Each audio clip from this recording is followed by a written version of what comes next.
Hi, friends. Welcome to another episode of Soaring Through Chaos. And as always, I'm always looking to introduce you to my friends that I met around the world, through whom I learned a lot of things. These are not easy times. These are times when we are going through probably the most chaotic times in the history of the world over the last several decades as a whole, as a collective. And yet, these are also the times when we get there are a lot of opportunities for growth. And one person who helped me grow was somebody I met at a Five Rhythms dance, and that's my friend Reuven Shelef. Reuven, it was such an amazing synchronicity to meet you about 50 miles away from your home and my home at Five Rhythms in what is it called? The Moving Center, the Martin Luther King Gym. Remember that? Was that 2006? Long time ago. Yeah, around that time. So tell me, what brought you to these kinds of practices? How did you? I came there because I was looking for rhythm in my life. I didn't have as much physical activities and something that connected me to the ground. What brought you to Five Rhythms? What brought you to moving meditation and dance meditation? So I, I had no idea what I'm in for, and I didn't even know that it's a meditation. At that time in my life, I did no meditation, and if you would ask me, if I'm a spiritual person, I would say not at all. I'm an engineer. And a good friend of mine, Natalie, invited me. She had a profound impact on me in so many ways in my life. We were a couple way back in the day. We got to know each other in age 17, and we spent many years together, and then we separated, but we stayed in touch. And she had so much impact on me. And one of those impacts was she shared with me, she lived in San Francisco at the time, and she shared with me that she's going to this dance midday in a gym. And that sounded completely off. Like going dancing is in a club at night, and not in the gym during the day. And she would share with me every time we talked, she would tell me, you have to come.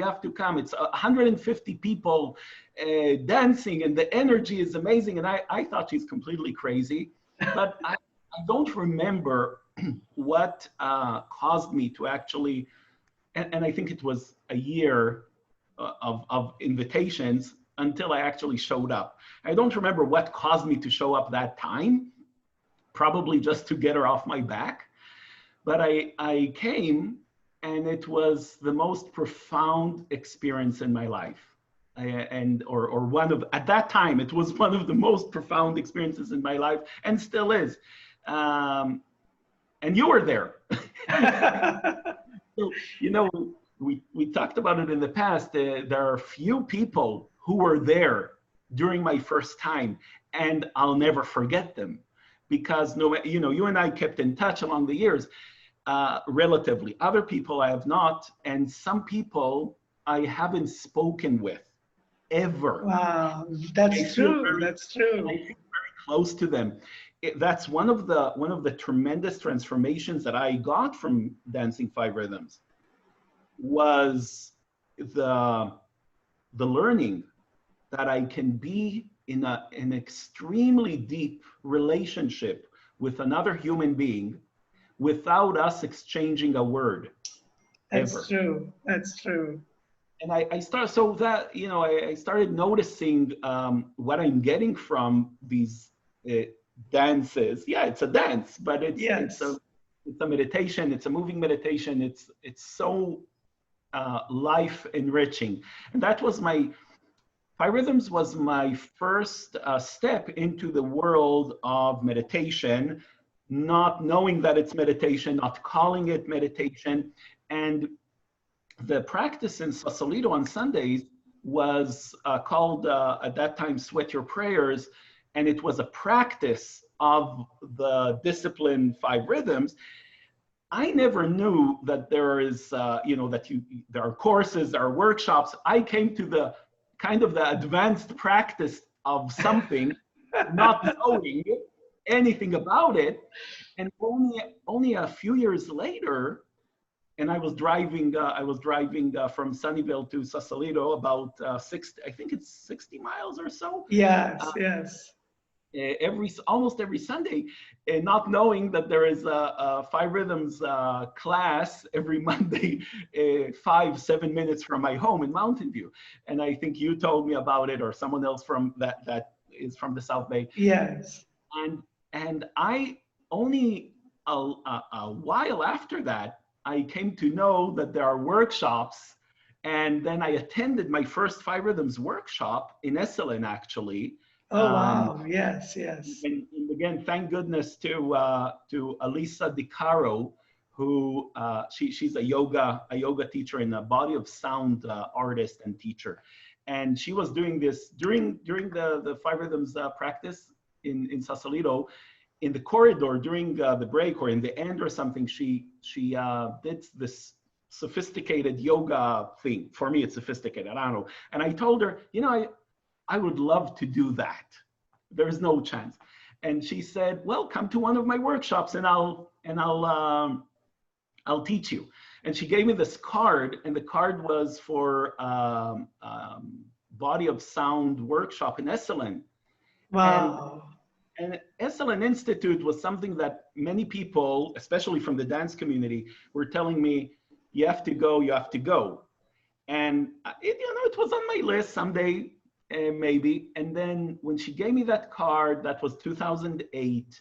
And so for about 2 years, I was dancing with no education, right? I was just practicing. And then she gave me that card, and long story short, I got to Esselen. Then 3 weeks after her workshop, I did a 5 rhythms workshop in Esselen with Andrea Juhan. And that actually gave me access to what am I doing there on the dance floor, and there a whole new level of insight into how juicy and deep this practice is. And the rest is history. I think that's when I came to know about Mountain View. So people told me in the workshop, why are you going to Sausalito? Okay, so I started coming to, it's just what an unbelievable way to connect to our humanity in so much. Yes. And it's interesting. I had started meditating in 2002 because of the physical challenges and extreme physical pain. And once I got into meditation, which was mindfulness of the breath and mindfulness of the body, I realized how much I had not paid attention to my body and how much I had not paid attention to my emotions. I was like you, probably very much an intellectual and like super good at hiding and suppressing emotions. And I know you did very well in the industry. I did very well overall in the industry, in the computer industry, in technology. But this technology, the heart, being able to feel, being able to sense, being able to understand movement, how the heart is moving, how the breath is moving, is just something that cannot be explained using words or using books or using intellect. You know what I mean? So for the first time in my life, exactly as you're saying, I had read about it. I was used to do sitting meditation, but it wasn't until I got on the dance floor, and 5 rhythms was also my first practice. I found 5 rhythms by Googling because I was getting tired of long hours of sitting meditation. I said, dance with no steps. I Googled and I found 5 rhythms in Mountain View because Google had a way of finding things close by. And Mountain View, I was in Cupertino at the time, and I worked next to Google actually at Synopsys. And within a couple, I was started in 2003, and then 3 years later, I met you. And you're probably my first long-term silent friend. You know what I mean? We hardly talked. We just make fun of each other and make sounds. But yeah, the relationships have been long lasting without even knowing history or verbal knowledge or, what do you do? We never asked such questions. We just were there, present to each other. So, in what ways do you think, for me, it was a big transformational, it was really, really transformational. Emotional intelligence, understanding the body, understanding the mind. I got into neuroscience and so on. How about you? In what ways did it change your life? The, The practice. the ability to meditate, Wow. right? Wow, that's true. It just, I found myself meditating in a way Wow. that suited me. You said you practiced sitting meditation and you were looking for something that is not sitting. I wasn't willing to sit. I tried maybe, and it took me 1 minute to get up and say, this is not for me. And until today, I practiced, since Five Rhythms, I practiced various modalities of meditation, and none of them are pure sitting meditation. Just, never mind. It's not something that I cater. But Five Rhythms gave me beyond that, all the benefits of any meditation, that connection with people and connection with myself. So it's hard to explain because most of it just emerges. Are you setting up lighting, or you look great, Shankar. You don't have to change anything, at least from this side. Which is always true, right? The connection to myself and how things emerged during the dance are extraordinary. I recall a few. I have different flashbacks, different images in my mind from many years ago that just were so powerful. I won't name more than a couple, but two that show up for me are, one was in Sausalito, where something happened in the world. I don't remember what it was and when exactly it was, but something happened between people, some kind of a war, some kind of tension. And we were invited to separate into two groups and then walk, or kind of walk, and integrate the groups and pass through and continue. And I don't remember all the teaching around it, and I don't remember the details, but it was a moment of, it was very emotional, and it was a demonstration for me how two people in world level people, like let's say Israelis and Palestinian, or South Korean and North Korean, or whatever you choose, two people could come together and not harm, and be at peace, and be emotional, and move on, and integrate and separate and whatever you want to make out of it. But it was just that experience that demonstrated to me so much. So that's one. Another was in Esselen, in a different workshop, actually around Thanksgiving of, I don't remember which year. Actually, I do remember, it was Thanksgiving of 2010, where I spent about a few workshops back to back in Esselen before my big transition back to Israel and back here and all that. It was a dance workshop that Lucia Horan taught, and it was a group of people from Japan. Wow, interesting. Except there was a translator, and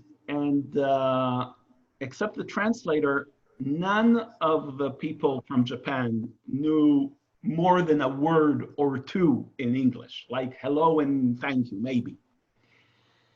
And it was just extraordinary to be with people that are very different. Now, I was the different one, right? They were all just, we were maybe, I don't know, maybe 30 people from Japan and another 10 or 15 people from elsewhere.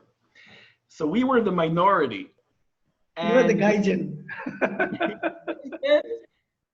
and and still, you know, we are the excellent people, and we are that's their first time doing 5 rhythms, and we're the veterans and all that. But it was so humbling to experience connection with people literally without knowing. I mean, even when we speak, we don't understand each other. Yes, yes. Hearing all the Japanese translation, because Lucia is teaching in English, and then it's translated to Japanese, and to experience the response from the people, and how they, you know, and in Japan, as you know, the expressions are very prominent. Oh, ah, yes.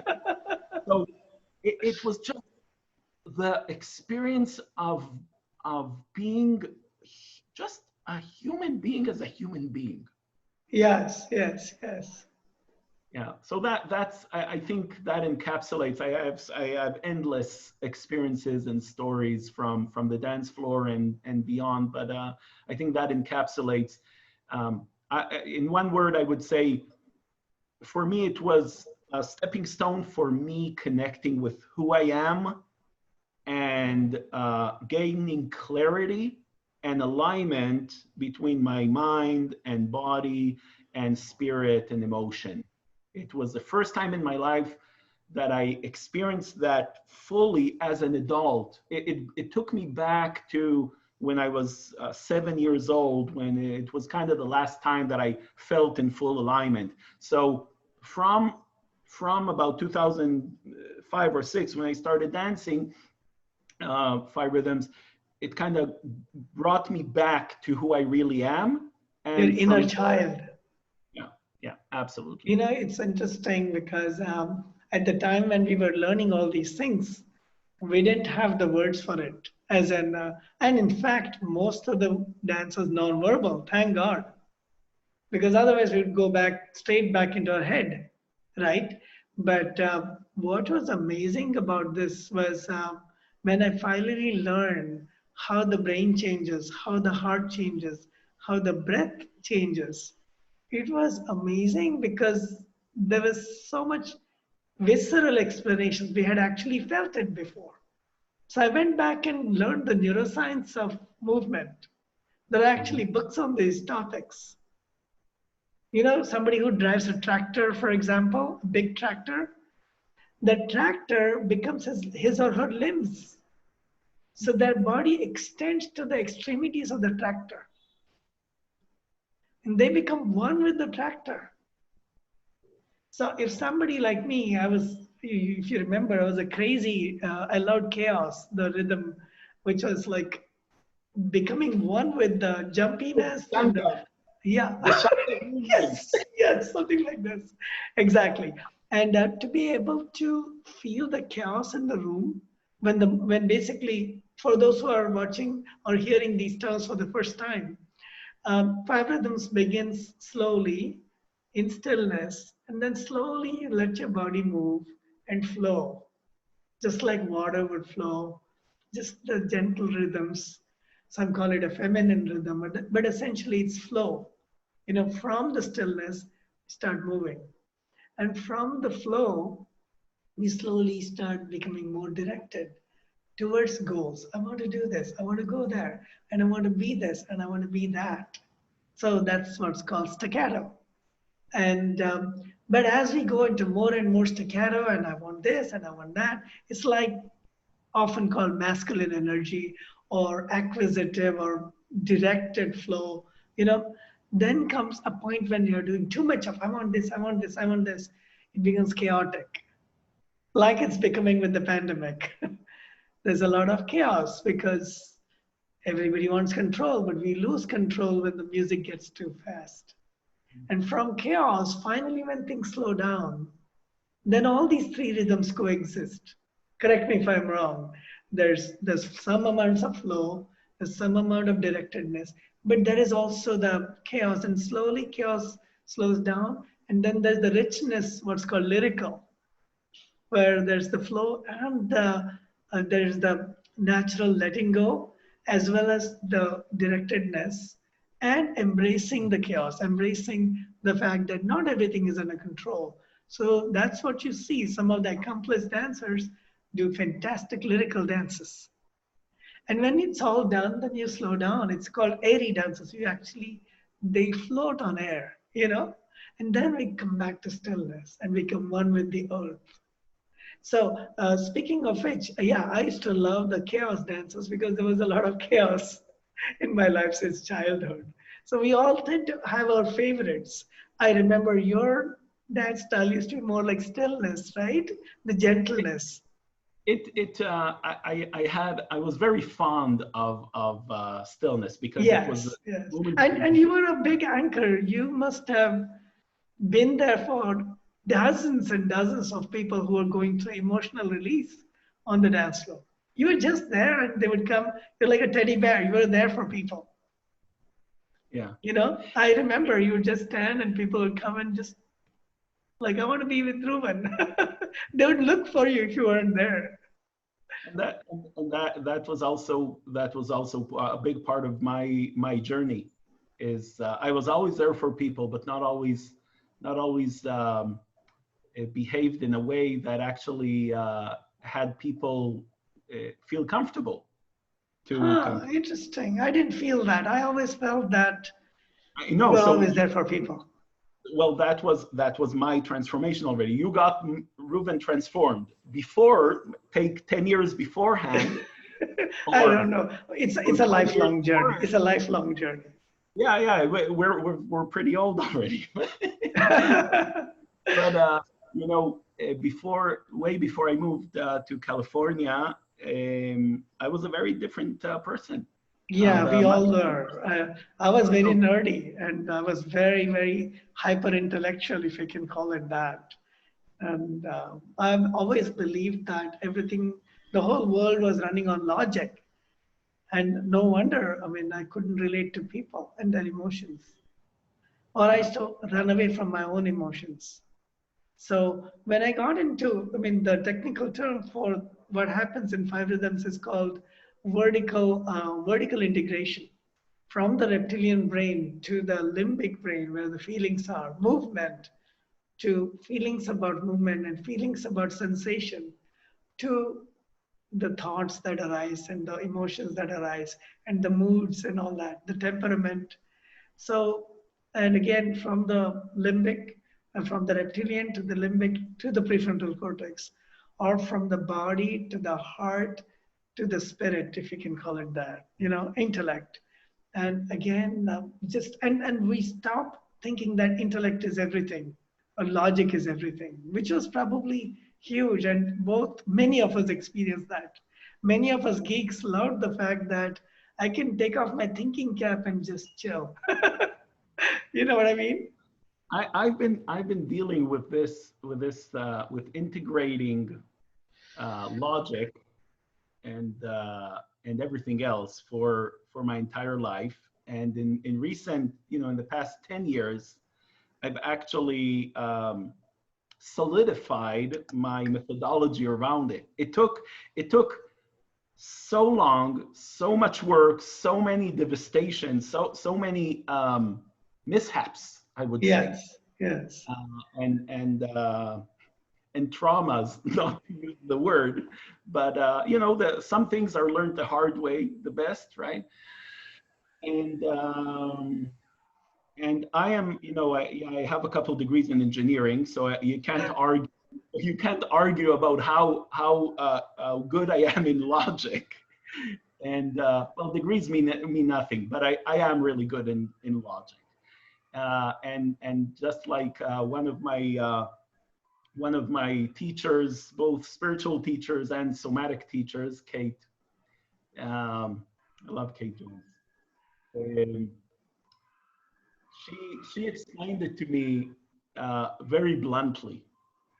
She said, "Your left brain," because we were talking about left brain and right brain, and I was bragging how integrated I am between my right brain and my left brain, and and she directed me. She was very, very gentle, as she is in anything. She's very gentle, but her messages cut straight through. She's very gentle.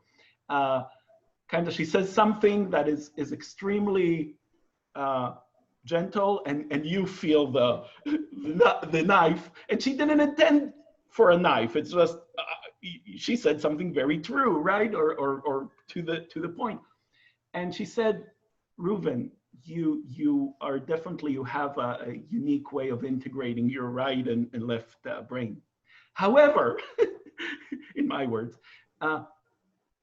if to compare, your right brain is a certain, if this is a certain size of your right brain, and then your left brain is from here to the other side of the world.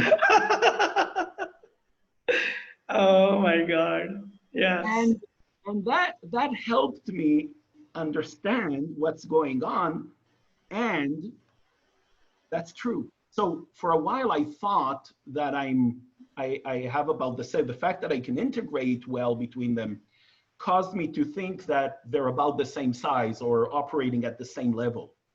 It's not exactly like that. I'm much more logic than anything else. However, Yeah.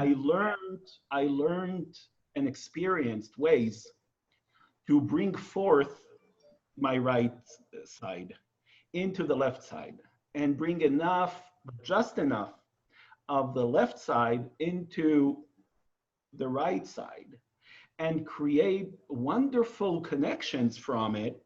And I'm talking about working with people and helping them see things differently in various ways. So they can apply logic, they can use as much logic as needed to deal with stuff that without a good dose of logic will never be resolved. Yeah. It will always be convoluted and stuck. And on the other side, people who are just like I was, 100% logic, 100% intellect, zero meditation, zero spirituality, zero expose of emotions. Everything is just brain work. Just enough dose, like go to a 5 rhythms class, or go just a small direction of go check out this, or let's look at things like that, and just enough dose of the other side to create amazing. So it's all about the integration of disciplines, of experiences, of methods.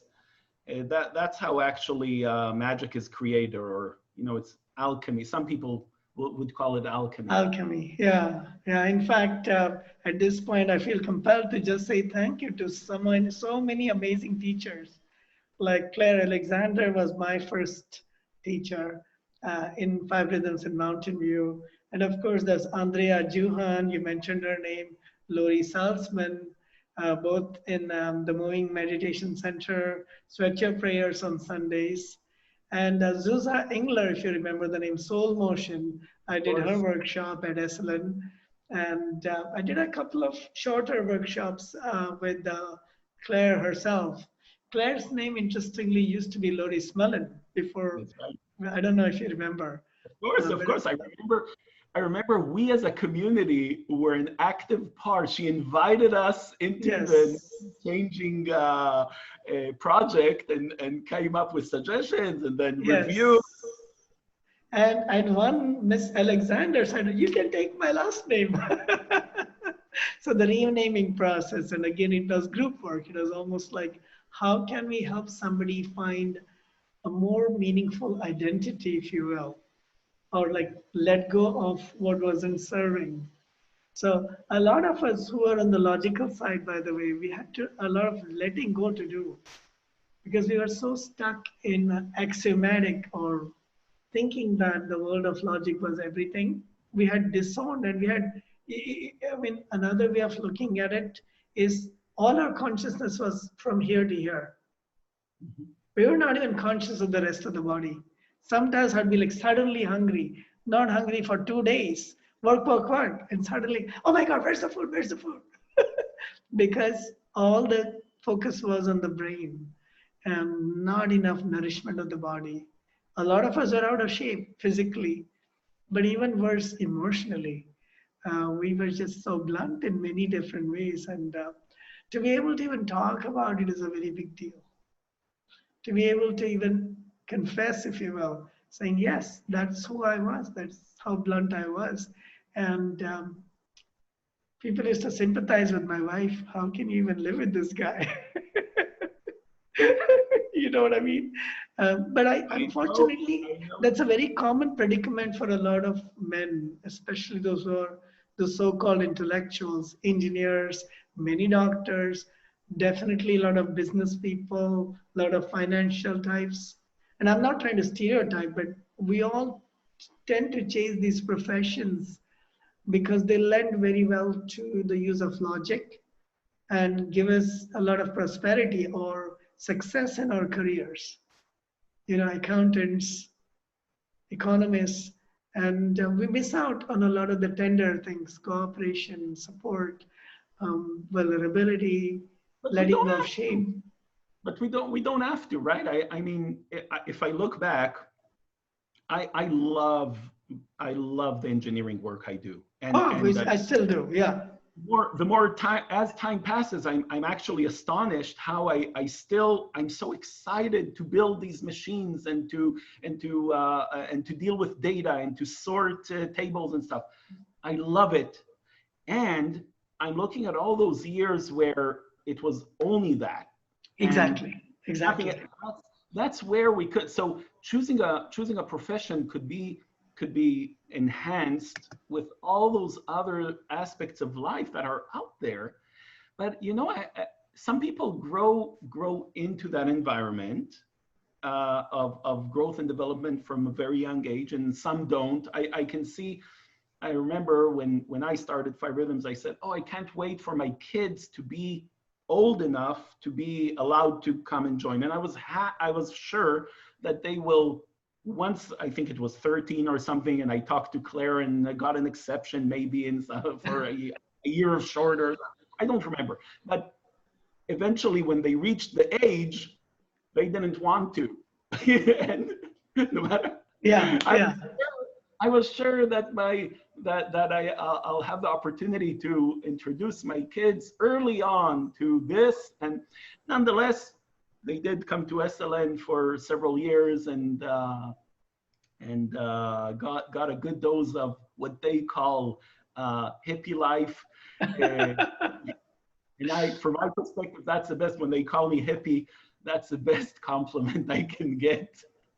You know, it's interesting you mentioned that because that's what I was called to at my home, and I resisted it for a long time. I'm like, no, no, no. It is true that I got out of my yuppiehood and my geekyhood, but I'm not hippie. But the reality was it's integration, and integration includes the woo-woo stuff. It includes the gentleness, even the ability to cry and be vulnerable, to feel shame and to let go of shame. And exactly as you said, I became a better engineer. I became a better business person, but the shift was I was like a hardcore technology based engineer or technology based entrepreneur. I became more of the softer marketing or a strategy oriented person. And I know that's the kind of work you seem to be doing, out of the box consulting. Tell us more about that. What did you do and how has it changed? Out of the box consulting, is that right? What you Yeah. do? Tell us more Um, about that. Out of the Box Consulting is the name of the company. Yeah, I started it back in 2004 when we just moved here, and the name came from what's called today unboxing, like the Unboxing. opening Wow. the box and getting out it was a storage appliance then, and playing the role of the customer and debugging the issues that were with the product. So I thought that I'll launch that kind of business. And I ended up doing consulting for a few years for companies here in the Silicon Valley around business processes and information systems. And at that time, Salesforce emerged, Salesforce.com, as a CRM system, customer relation management. And I had experience with CRM already from before with Oracle, and I loved the world, and still do very much, the world of organizing data. Back in about 8 years ago, I gave a lecture in a business conference. I gave a talk about the connection between CRM and dating. And Wow. true story, somewhere in my garage, there is a folder uh, with letters. This is pre-internet, when I was dating back in the day. Pre-internet, there were letters, post, in an envelope, and blind dates were really blind. There was no way to see who you're going to meet before. So I kept a binder of who I met and what's the current status, and correspondence around that. And there were separators in the binder, just like, if I look at it, So it that was your was CRM. completely. It's a funnel, it's a fun numbers game. In order to find the one and only, you have to meet 100 people, and then you have to get serious with 10, and just there are so many correlatories, however the Yeah, word. yeah. And so I gave a talk. Part of the talk was about this. It runs in my blood, this whole thing of organizing data and organizing process. And I have this eye that sees what's wrong with stuff really extraordinarily. And I allow myself in these later years, I allow myself not to be modest whatsoever. I acknowledge my strengths. That was also part of my personal growth and development process, is to acknowledge what I'm good at, right? Yes, No yes. hide. Not to be ashamed, Not to be ashamed not that to I'm own it. Yeah, not to to be own ashamed it. that I'm really good at something. And Yes. thank you, and gratitude, expressing gratitude to another teacher of mine, Clarice Holloway from Landmark, Oh, who landmark. Interesting that we and have that in common too. the late Patty Searle, who helped me acknowledge who I am and Hmm. be. I remember I was crying like a baby that day because she had me speak up Hmm. what I'm good at and how Wow. great I did. And it's the first time that I allowed myself. I didn't allow myself. She forced me. No, this is just She pushed you. I allowed myself. She she got me to do something that I've never done before and just say how good I Wow. am at stuff. And from then I got less and less uh, I got less and less embarrassed or shameful to speak. And maybe now I'm already on the bragger side, but that's okay. Um, so I can see things that other don't see. It's really good in QA. I mean, when things are really important, Yes. here's what's wrong. But it started from a very young age, and early in my career, I would notice what's going wrong and I would put myself in a place to fix it. And then as a management consultant, that skill and ability comes in very handy. I can come in, do my magic, elevate the situation, help people do things better, and move on to the next project. So I enjoyed it so much that I made a career out of it. And the fact that Salesforce emerged around that time had me gain expertise, technical expertise, and then also business expertise around process expertise around Salesforce.com. And most of the business these days is around Salesforce. My company is known for providing services around Salesforce.com. And in parallel, like I mentioned before, about 10 years ago, I merged my worlds. I had two, up to about 10 years ago, I had these two almost separate worlds of my professional life and my personal life. But the truth is that they weren't so separate. As I was doing my growth and development, I used the logic and the process engineering and the business skills in my personal journey. And I used what I learned in my personal growth and development journey in the business life and the work that I did with people. So it was an ongoing integration for several years. And then at a certain point, it was just so clear that I developed a methodology here, because I found that I use it the same thing. I bring from here and I bring from there, and magic happens. So I defined it as a methodology and started teaching that as well, and working with people, whether executives or anyone who is willing to take the leap of faith. And I defined the methodology as Untangling Complex Challenges. Oh, that's your work, untangling complexity. Untangling Complex Challenges. Yeah, in Burning Man, my playa name was Untangler. It was, it was fun. I would sit. So part of my contribution in Burning Man was doing untangling sessions, and it was really interesting to do it with people in very different states of being. So that's a whole conversation on its own. But just to get back on topic, yeah. So that's two main lines of business in out of the box consulting. It's the CRM related business processes stuff, management consulting, and the Untangling Complex Challenges methodology. Very interesting, because this is the first time we are talking shop. This is the first time we are really talking about what we did. I no longer do what I did in those days.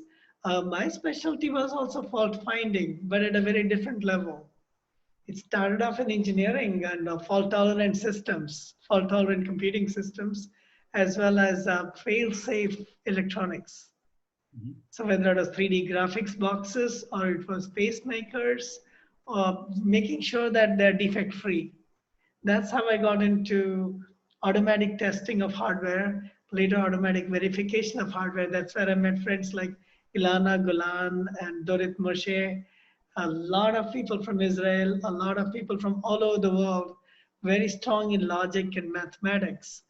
And interestingly, like what you said about, you saw the CRM to dating connection, probably influenced by a lot of things we learned, the softer side of things from dance. I wrote an article called Dancing with Your Customers, with even in engineering, and what I call G2G, geek to geek marketing. Connecting, even geeks have a heart. That's how I started. Even geeks have a heart. We need to connect heart to heart, geek to geek. So, dancing with your customers. So, this idea that only logic sells in engineering is actually incorrect.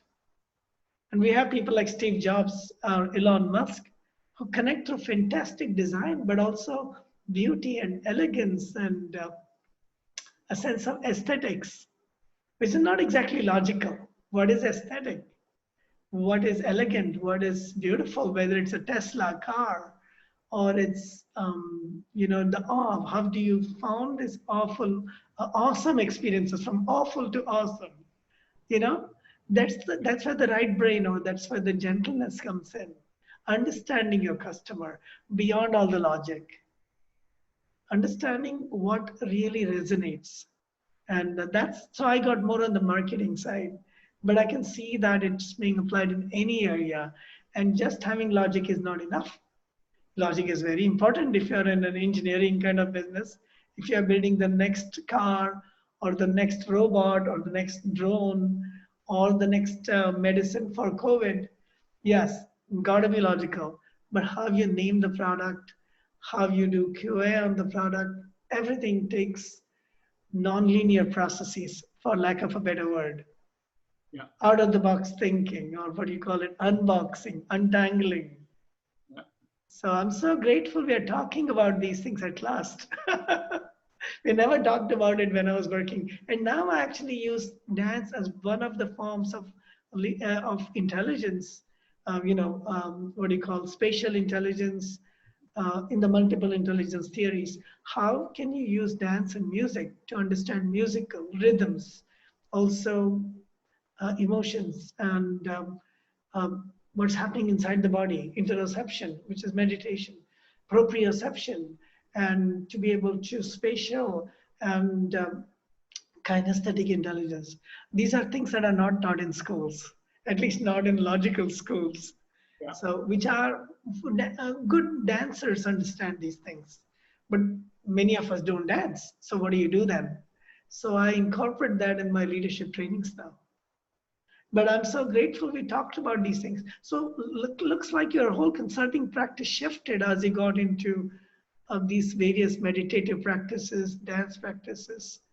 Is It, that it, right? I don't know if shifted as I ongoingly refined what I do professionally to align with who I am as a human being. So Wow. it was all work in progress because when I started my business, I had no idea who I am as a human being. Wow. It was a discovery in two, like I said before, it was kind of two different worlds, but they were not different. They were not separate. They were intertwined. They just looked different from my logical perception, old logical perception. They were separate, but then with enough practice in both worlds and ongoing refinement and integration, they became one and the same. That moment, never forget it. 2010, late 2010, early 2011. That moment of realization that I don't have two worlds anymore. That's It's true. the one world, and another teacher of mine, Deborah Dubry from Arizona. I just spoke with her a couple months ago on the phone after 12 years that we haven't been in touch. But the work she did with me for 3 days, we worked together for 3 days only. The work we did together had a profound impact on my life and still is. The daily check-in that I do, where I check my own alignment between what I'm doing today and who I am as a human being and what I'm up to in this lifetime. That's Wow. that was introduced to me by the work that she did with me for 3 days. It's Do you know? pretty Do you know what that work is called? Or does she describe her work?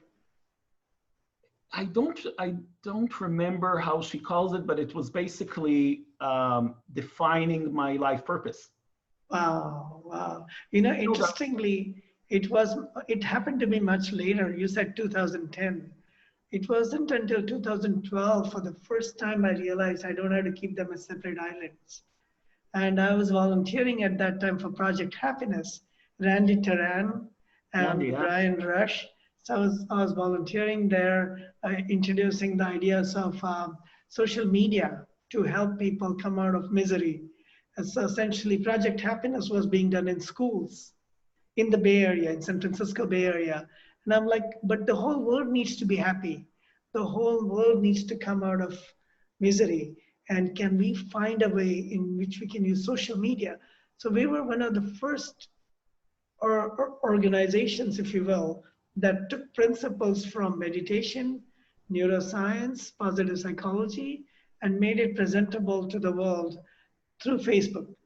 And we went from 3,000 followers on Facebook in 2011 to literally 2.5 million in 3 years. Wow. And I won't take the credit for the whole thing. I came up with the idea that we should use social media and kind of laid out the groundwork. But the biggest difference was a person by the name of Brian Rush. He asked me a question. I said I had a following of like 40,000 people on LinkedIn at that time, and like 4 or 5,000 on Facebook. So I would post anything related to happiness and anything related to dance on Facebook. And on LinkedIn, I would post everything related to electronic design and everything related to money making activities, for lack of a better word, professional things. And Brian asked me a very simple question: what are you afraid of? I said, oh, my engineering friends don't want to know all the woo woo stuff, the hippie stuff. And my dance and music and meditation friends have no interest in my chip design and design management stuff. He said, how do you know? How are you so sure? And I said, I'm not sure, but what are you trying to say? I'm risking it if I cross over. And he made a statement I'll never forget. He said, I came out of hiding. He opened up around that time and he told the whole world that he was gay and he had a husband. And he said, for years, I was trying to put them in two boxes, personal versus professional. And he said, my whole world opened up. Mhm. In fact, he went on to support the Dalai Lama Foundation and later the Desmond Tutu Foundation. He's done amazing work. But that changed my life. I said, I'm afraid of just risking the fact that my engineering friends will find out that I like to dance and that I can actually have fun singing and dancing and jumping and meditating. And I'm afraid that my meditation and dance friends will think I'm a geek. I mean, it looks silly in hindsight, but just by writing messages on LinkedIn about meditation and dance, and writing messages about engineering and digital management and verification management on Facebook and later on Insta, that just brought my world together. That is just the beginning, because I had a lot of explaining to do, but I didn't have to explain too much.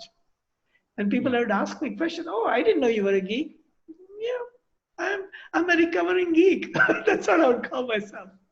I Does think I that think do you that know is what I'm talking about? Did you go I through think these kinds of experiences when yeah. those two words merged for you?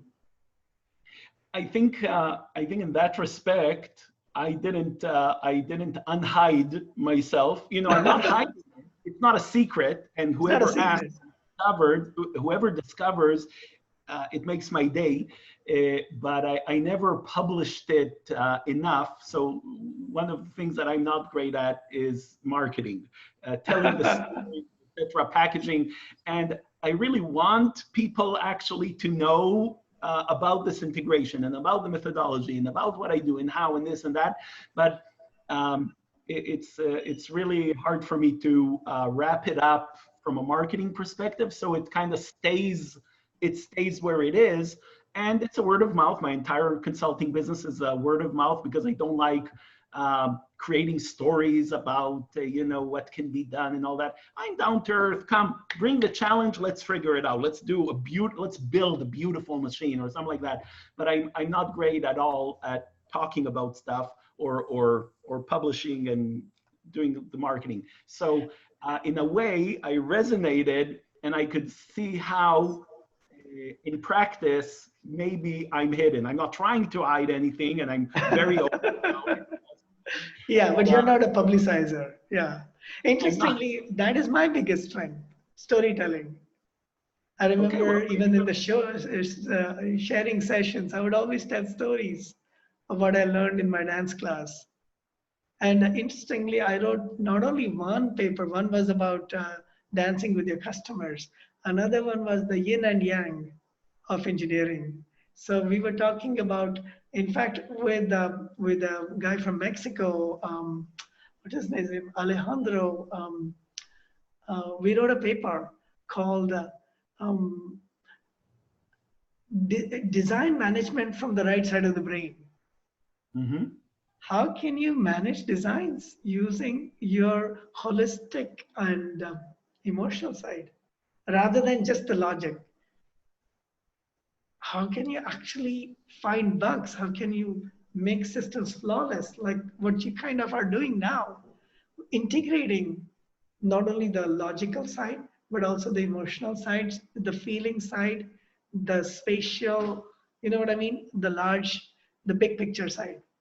It's exactly, I had an occurrence that demonstrates exactly that just the other day. I was working with one of my younger engineers on something, and I was screen sharing, and I changed the setting and something. I won't get too technical, but basically I did something that came completely from that artistic, naughty, squishy place, something that a pure engineer would never do. Like change, like play with something, just the little child at play, right? If there is a button, let's turn it. But you're not supposed to touch that button. The Not supposed to logic touch is that. you're not supposed to. You just click here and you do that. But I don't choose to click there because that's that's the beaten path. I want to go. If there's something else that I can do, I want to do something else. So I went Yeah. and provided an input that the system took, didn't tell me it's invalid, but then the whole thing broke and we had to figure out what's going on. Only afterwards we came back to, wait a second, that little naughty thing that I did, let's check it out. And I think it's a great example of not being logic, not doing the pre-prescribed thing, Yeah. going that place of play. Play is another whole world. That how play comes into similar to dancing with your customer, bringing play into serious business meetings and all that. Like let's take off that mask and just be human and share who we are and what we're up to and what we really care about right now. When you play, that's how you do it, right? So Yes. I, In fact, you remind me of a very interesting case. Alfonso, not Alejandro, it was named Alfonso Iniguez. Alfonso and I cooperated on another paper, very related to this, which the title he had was, "Why is my customer a better verification engineer than me? I'm the engineer and I'm supposed to design and verify, but my customers always seems to find a fault where I don't even expect because I'm pressing the right buttons in the right yeah, order and I'm expecting the customer to press the right buttons in the right order. But like the story of the foot pedal, when laptops were when the Macintosh was new or the Apple machines were new, somebody called customer service and said the foot pedal is not working. It is the foot pedal, exactly, because somebody because who was it looked like a foot pedal at it that like, time. yeah, but the engineer never thought of that. So that was Alfonso Eniguez's argument. Why is it that my customer is a better engineer or better QA engineer than me? And this is exactly where thinking out of the box, unboxing is necessary. And that is not logical process at all. In fact, logic gets us into tunnel visions. So coming out of tunnel visions means actually the artistic side of engineering. Yeah, Engineering like an artist, singing, dancing with the customer, understanding the non-logical side of engineering, which is customer experiences. I know we are talking geeky stuff, but it's really any branch of knowledge. There's the scientific side or the systematized methodologies, and then there's the artistic side, which is the exploration. And whenever any branch of knowledge wants to grow, you cannot grow by A plus B equals C, 1 plus 1 equals 2. That will only get you incremental changes. So we have to make those mistakes. We have to press those wrong buttons. We have to get into chaos, which is exactly what's happening right now. Nobody anticipated, I don't think many people anticipated the pandemic. Very few people even predicted. Well, Bill Gates did a little bit, and I remember Nassim Taleb, the guy who wrote Black Swan and Anti-Fragile. He says that it was a logical extension, but still nobody expected the pandemonium. The pandemic would create the confusion and massive breakdown of processes. But when there is so much breakdown of processes, when jobs are lost, when life is at stake, when we cannot even keep emotionally stable, that's when we find completely unexpected solutions, or we don't have a choice but to look for other ways of living. So, what do you think is happening with COVID, and how do you think it's transforming your life or the lives of people around you with the pandemic? It really depends. It really depends on where this pandemic caught each one of us, and could be very different. I'm seeing the entire spectrum from almost no impact to devastation and death. Um, Personally, um, it didn't impact me as much as others are impacted in the mechanical things, logistically, because I am used to working a lot from home. My office is this is my office where I'm sitting right now, and yes, I used to be on customer sites a lot, but that in the last 10 years, it went down and down and down and down. The number of customer site visits went down dramatically, and some of our customers are remote in any case, other side of the continent or other side of the world. So I got used to working from home, and and it actually, I mean, there are so many positive aspects of this pandemic in my life, and but I'm kind of a person who tends to see the good in every challenging situation. It's the only survival mechanism that I found useful in the army, for example. I mean, Oh, you were in it's the army. Well, of course. years, captain, yeah. uh, it's there. Some situations are just so horrific and so unhuman, unbearable, that the only way is to find something to hook onto that you enjoy, even if it's the most mundane or idiotic thing that you would think of. So I think I'm trained, not by choice. I'm trained to find something good in every bad situation. And of course, are also good things. The family got very close together, but that's because of the circumstances that my daughter was in community college right here, and my son is still in high school, and he's young enough to still be at home, but he's old enough so remote learning actually works for him. I couldn't imagine our home if the kids were 6 and 7 years old now, or 5 and 8 years old, right? It would be a completely different experience.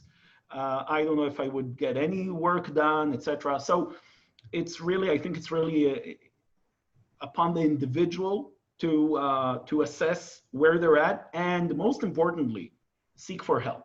I'm noticing it warms my heart to see how people are coming together and helping each other. And on the other side, in the beginning of the pandemic, I was very naive and was optimistic about, actually, this is an opportunity for world peace, because for the first time in a while, the entire planet is facing a common enemy, and no one is protected.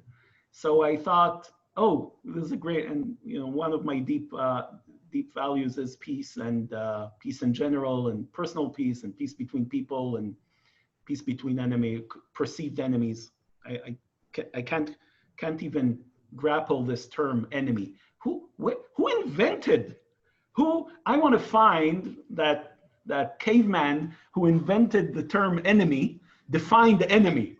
Why is there that definition? Okay, that's a whole different conversation. But basically, that true desire and value of peace showed up and said, "Oh, here's an opportunity." But unfortunately, that kind of went down the drain pretty quickly when every country became again, the competition came back.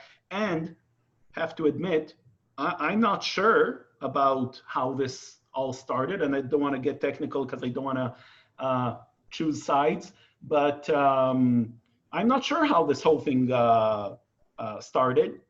Was it all just random happening, or did someone plan it? I don't know. And I'm not responsible. I won't be responsible if I quote anything, because there's always a way to negate any article or anything that someone says. But I think most important is for anyone in any kind of distress, personal, financial, logistical, career, to reach out for help. And I think it's not coincidence that I mentioned so many teachers from my journey. Yes, yes. Value, I can see clearly how I don't know how I would make it in life without all those angels that I had and still have, angels in my life, that they are there for me. You know, it started from my parents. Thank goodness I had parents who were always there for me, and family, but it extended later to just people. And you know, the dance community is one amazing example where, you know, someone is in need, and it doesn't matter, people who we don't really know each other, we don't talk. But if someone at closing circle says, you know, I'm facing this and that, I need XYZ, boom, community is there for them. So I think that's most important, and together we can overcome any challenge. Yes, yes. And in fact, we are very blessed to have a lot of these communities in the San Francisco Bay Area. But again, in many other countries, there are these many forms of social engagements and communities, and it would be a mistake to stay isolated. Although there is distance between people physically, there does not have to be distance between people emotionally. I don't It is feel necessary. you're now in Gujarat. Where are you? Yes, I'm in Gujarat, India, In right now. Gujarat. It's literally the other side of the planet. Literally. You're exactly. If I drill down, Yes, and it's coming here. and I feel with you just the same as we hugged cautiously. We hugged just in the beginning of the pandemic, right? And back in February when we met here in, I'm pointing there because the coffee shop is in that direction. Los Here, Altos. Yes. Los Altos, the border between Los Altos and Cupertino. Cupertino. I feel the same with you like this. Yeah, it's not the same in person. Actually, when people, a friend called me yesterday and asked me, how are you able to stay at home and not meet with people? Like, I said, you know, I appreciate more the video conferencing thing now. It was completely opposite before, because I always preferred in person. There were meetings that I insisted, no, we won't do it remote, we'll do it in person. But now, in person is with masks, and I can see facial expressions. I feel isolated. I actually feel more isolated when we're 2 feet apart, 6 feet, 2 meters, 6 feet apart, than through Zoom, where we can express ourselves and have those facial expressions, etc. So the world is changing. The world, as sung in Hamilton, the world turned upside down. Yes. We still don't know exactly who, what, when, how. I just hope we'll survive it. You know, it's interesting. There's a new term that is coming up, and I heard that from a friend in Silicon Valley 2 days ago. It's called FOZO. We had FOMO before, fear of missing out. Now we have got fear of zooming out. I have FOZO, I don't want to zoom out. Or I want to zoom in, you know.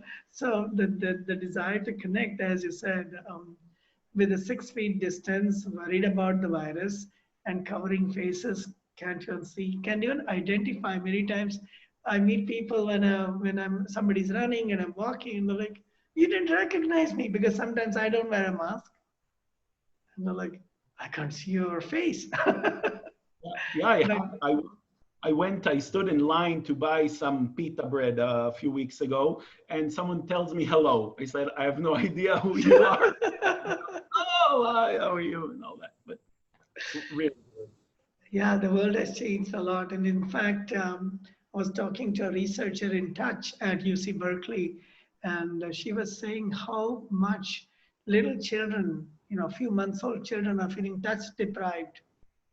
If they're mhm, with their parents and they're getting a lot of touch, that's enough, that's good. But still, they need their friends. They yeah, need people that they play with, whether it's nursery or it's preschool or it's adults, singles who are staying alone, or families that kind of got separated during this pandemic. When the pandemic struck, the four of us in my family were on four different continents. My son was in Africa, my daughter was in Europe, I was in America, and my wife was in Asia, in India. And we're like, okay, what do we do now? Literally. And it took about 3 months for me to find my way back to India. yeah, yeah. You did Now a she's world, going back to the US. Huh? you did a world tour. Yes, yes. I was on a world tour, but I never anticipated that we four would be on four continents for an extended period of time involuntarily. Which brings me to the point that thank God for technology that's allowing us to at least communicate like we are right now and to be able to feel each other, to feel touched, to feel seen. I used to work on 3D graphics a long time ago.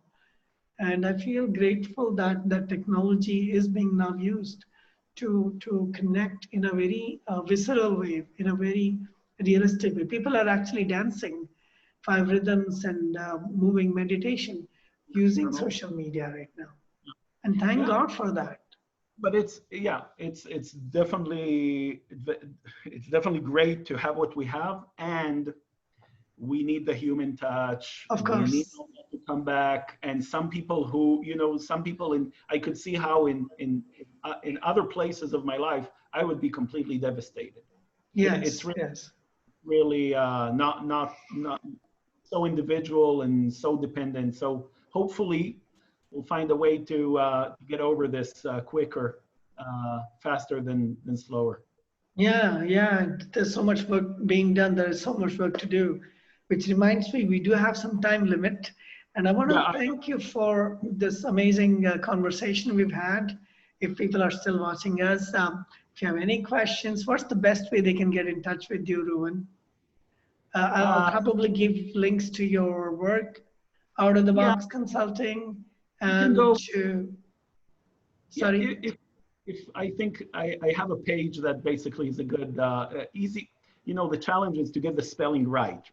So yeah. if you go to my name.com, ReuvenShelef.com, it's a portal to the two things that I do and a little bit photography that I'm proud of. And I'll actually so share that along with the video wherever I post it, okay, whether it's on YouTube or on other media, ReuvenShelef.com. So that will get you to your two consulting practices, and they can find you on social media, I guess, right? yeah, much yeah. Facebook and LinkedIn. Yes, and you know where to get hold of me. I'll also post my links. And I'm grateful to all who connect using social media during these difficult and distant times. We don't have to have at least verbal distance, and we can actually see each other moving and shaking our heads. But yes, we still have a long way to go. Yeah, choppy many times. But again, stay in touch, Ruben. It was so wonderful to meet you like 5 months ago, 6 months ago. And please make it to India if and when India opens up. Right now, it's all kind of shut down I can't wait. international. I miss India a lot. I can't wait. Sorry? I miss India a lot. I can't wait. And you've been here before, right? More than Oh yeah, once. many times. Yeah, many Yeah. times. I Another was in conversation. Israel a couple of times, and of course, I miss the San Francisco Bay Area a lot too. But again, things are hopefully going to get back to normal, not too far, and not too much in the distant future. And Inshallah. until then, we will continue to talk about different things. If you want to hear more from Reuven, he has his website, and maybe we can do another conversation if need be. I'll be happy to. So thank you very much. Toda rabba, namaste, dhanyavad, and we'll get back to work again. Love you, man. Have a Bye-bye. wonderful day. Bye-bye.